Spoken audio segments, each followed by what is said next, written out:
శ్రావణ మాసం రాకతో పండుగ సీజన్ ఆరంభమైంది.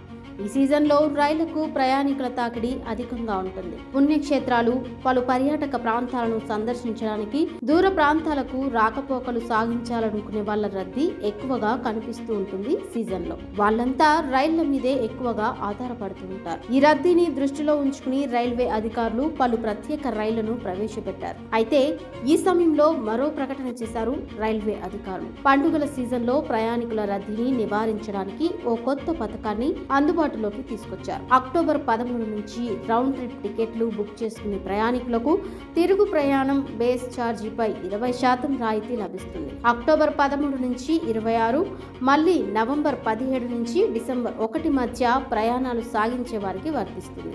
అక్టోబర్ 21న దీపావళి, అదే నెల 28న ఛత్ పూజ ఉంది. దాంతోనే ఈ నిర్ణయం తీసుకున్నారు. టికెట్ పై రాయితీని పొందాలనుకునే ప్రయాణికులకు షరతులు విధించింది. రౌండ్ ది జర్నీ అంటే అప్ డౌన్ బుక్ చేసుకోవాల్సి ఉంటుంది. గమ్య స్థానాలు చేరడానికి తీసుకోవాల్సిన టికెట్ ద్వారా కనెక్టింగ్ జర్నీ ఫీచర్ ను ఉపయోగించి రిటర్న్ టికెట్ కూడా బుక్ చేసుకుంటే 20% డిస్కౌంట్ వర్తిస్తుంది. ఈ ఆఫర్ ను పొందాలంటే అప్ అండ్ డౌన్ టికెట్ల బుకింగ్ రెండూ కూడా ఒకే పద్ధతిలో ఉండాలి. అంటే ఒక టికెట్ ను ఆన్లైన్ ద్వారా మరో టికెట్ ను రిజర్వేషన్ కౌంటర్ లో బుక్ చేసుకుంటే వర్తించదు. అంతేకాదు, ఈ పథకం కింద బుక్ చేసుకున్న టికెట్లకు రీఫండ్ ఉండదు. జర్నీ తేదీని అటు ఇటుగా మార్చుకునే వెలుసుబాటు ఉండదని రైల్వే మంత్రిత్వ శాఖ స్పష్టం చేసింది.